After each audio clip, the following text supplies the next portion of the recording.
Pour le numéro 2 de la page 19, dans le fond, ce qu'il faut aller faire, c'est d'aller calculer le volume d'un prisme à base hexagonale. Dans le fond, un pot en bas contenant une plante d'intérieur présente la forme d'un prisme à base hexagonale. C'est exactement ce que je vous ai dit. Hexagonal, ce que ça veut dire, c'est qu'il y a 6 côtés. On va déjà se le noter. Le pot a 25 cm de hauteur. La hauteur du pot ici, 25 cm. L'hexagone formant ses bases est régulier. Ça, c'est important, il est régulier. La mesure des côtés de l'hexagone est de 10 cm. Un seul côté, ici, mesure 10 cm. Combien de litres de terre peut-il contenir si on le remplit à ras-bord? Au fond, s'il est rempli au complet. Autrement dit, on veut le volume total du prisme à base hexagonale.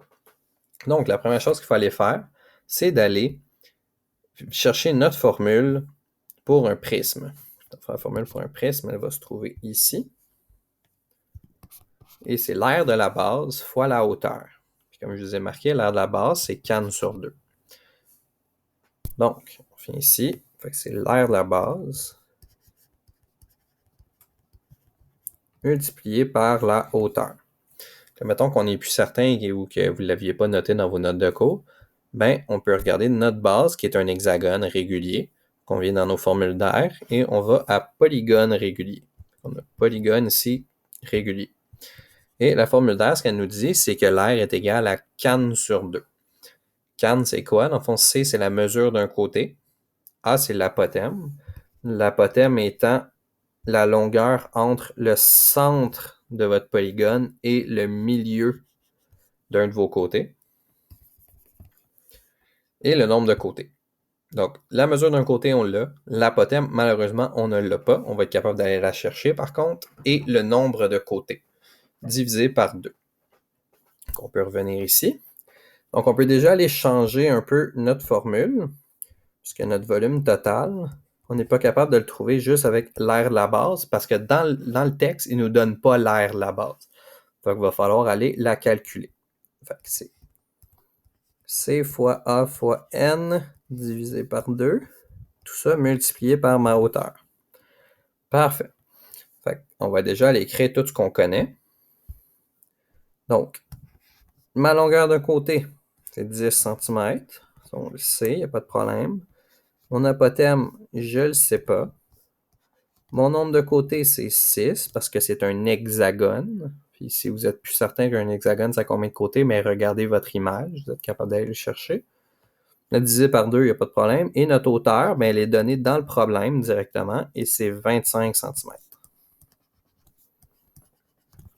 Parfait. Fait dans le fond, tout ce qui nous manque, c'est notre apothème.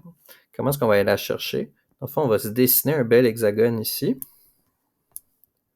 qui n'est pas si pire. Puis on va trouver notre milieu. Le milieu, il est ici.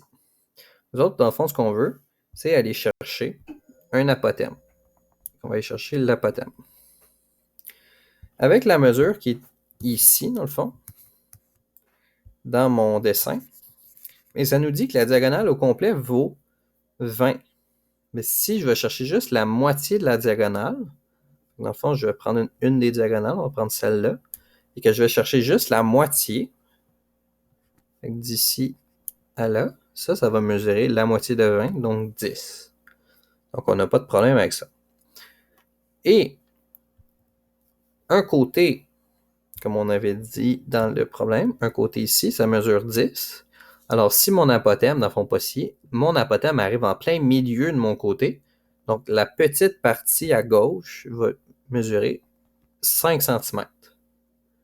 En prenant ces mesures-là, ce que j'obtiens, c'est un triangle rectangle ayant une hypoténuse de 10 cm, une cathète de 5, et l'autre cathète que je cherche, qui est mon apothème, qui va être A. Ici, c'est rectangle, par définition de l'apothème. Donc, quand on parle de triangle rectangle, ce qu'il faut utiliser, c'est toujours le théorème de Pythagore. Donc, A2 plus B2 est égal à C2. Donc, je connais une de mes cathètes. Dans le fond, je cherche la cathète A. Donc, on va réutiliser A carré. Plus ma cathète B, je la connais, c'est 5. Égale mon hypoténuse de 10 au carré. Donc, on va aller le calculer.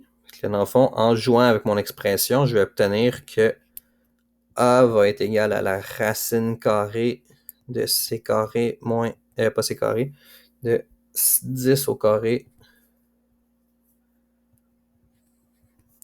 moins 5 au carré. Fait que A va être égal à la racine de 100 moins 25. Donc, A va être égal à la racine de 75. Fait que racine de 75 va être égal à 8,66 à peu près. 8,66. Donc, maintenant, j'ai mon apothème. Et je peux aller remplacer le tout dans mon équation.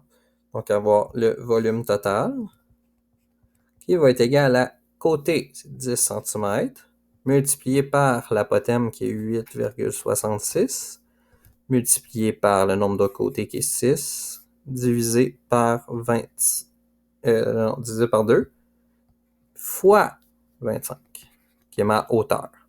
J'ai remplacé mon C par 10, mon A par 8,66, mon N par 6 et mon H par 25. Il me reste juste à aller calculer le tout. Donc, on tape ça dans la calculatrice. 10 fois 8,66 fois 6 divisé par 2 fois 25 et vous obtenez 6495. Et c'était des centimètres cubes.